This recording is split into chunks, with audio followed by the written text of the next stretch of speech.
আসসালামু আলাইকুম। আজকে আমি আলু বড়া নাস্তায় আলু বড়া তৈরি করে দেখাবো। এখানে আমি 3টে ছোট ছোট আলু সেদ্ধ করে রেখেছি। এই আলু বড়া বানানো খুবই সহজ, আবার খেতে ততটাই মজাদার। এখানে আমি কি মশলা নিয়েছি আপনাদের একটু দেখিয়ে দিই। এখানে আছে গোটা জিরে, কারি পাতা, ধনে গুঁড়ো, লঙ্কা গুঁড়ো, জিরে গুঁড়ো, আদা রসুন বাটা, নুন, বেকিং সোডা, বেসন, তেল, কাঁচা লঙ্কা কুচি, ধনে পাতা কুচি। এবার আমি সেদ্ধ আলুটা এরম করে একটা বাসনের মধ্যে ভেঙে নিচ্ছি। সব আলুগুলো আমি এরম করে ভেঙে নেব। আলুগুলো সব আমার ভাঙা এরকম করে সব ছোট ছোট করে আমি ভেঙে নিয়েছি। এবার আমি চলে আসছি রান্নার কাজে। কড়াই গরম হয়ে গেছে। এবার আমি হাফ টিস্পুন মতো তেল দিয়ে কারি পাতাটা আমি ভেজে নেব। পাতাটা ভাজা হয়ে গেছে, আমি একটা প্লেটের মধ্যে তুলে নিলাম।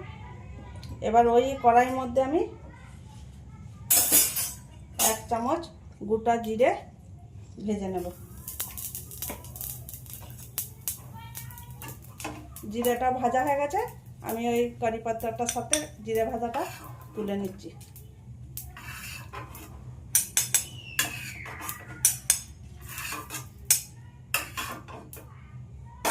এখানে আমার কারি পাতা আর গোটা জিরে ভাজা হয়ে গেছে, আমি এবার এটা রেখে দিলাম।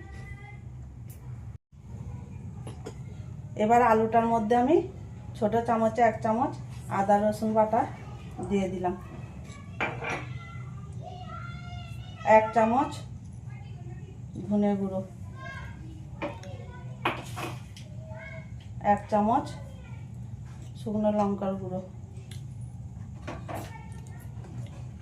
হাফ চামচ জিরে গুঁড়ো।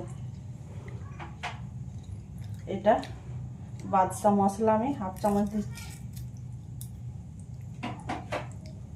এখানে স্বাদ পরিমাণ আমি নুন দিয়ে দিচ্ছি। এখানে 2টো কাঁচা লঙ্কাকে আমি কুচিয়ে রেখেছিলাম, সেটাও দিয়ে দিচ্ছি। আর এখানে একটুখানি ধনে পাতাকে আমি কুচিয়ে রেখেছিলাম, সেটাও উপর থেকে দিয়ে দিলাম।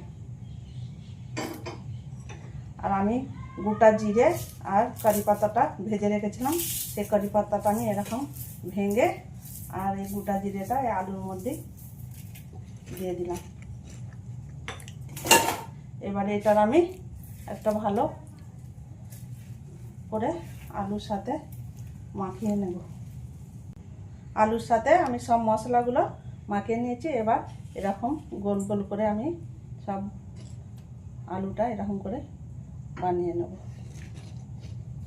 এরকম করে সব গোল গোল করে বানিয়ে নেব আমি। আলুগুলো সব আমি মশলার সাথে মাখিয়ে সব এরকম করে পাকিয়ে নিয়েছি। এবার আমি বেসনটা গুলে নেব। এইটার মাপে আমি 2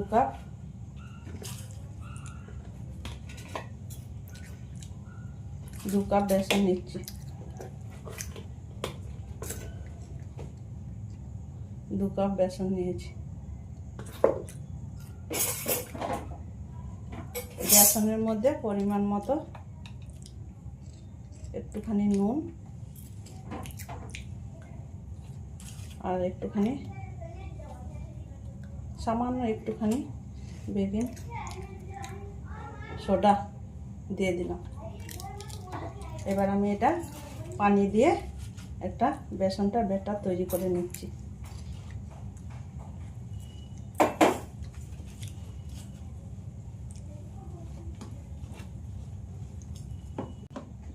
ব্যাটারটা আমার ফোটানো এরকম করে গোলা হয়ে গেছে। খুব পাতলাও নয় আবার খুব ঘনও নয়, ঠিক এরকমভাবে ব্যাটারটা তৈরি করতে হবে।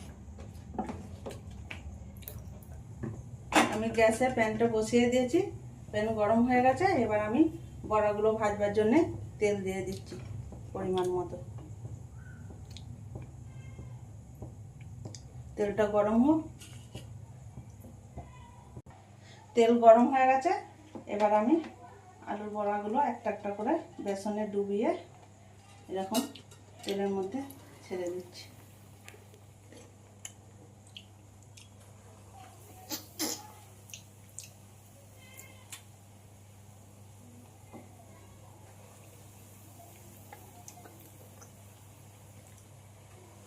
বন্ধুরা, আমার এই রেসিপি ভালো লাগলে আপনারা আমাকে লাইক, সাবস্ক্রাইব, কমেন্ট করবেন। আবার নতুন নতুন ভিডিও, নতুন নতুন রেসিপি যেন আমি দিতে পারি আপনাদের। বড়াগুলো সব আমি এরকম করে উল্টে পাল্টে ভালো করে ভেজে নেব।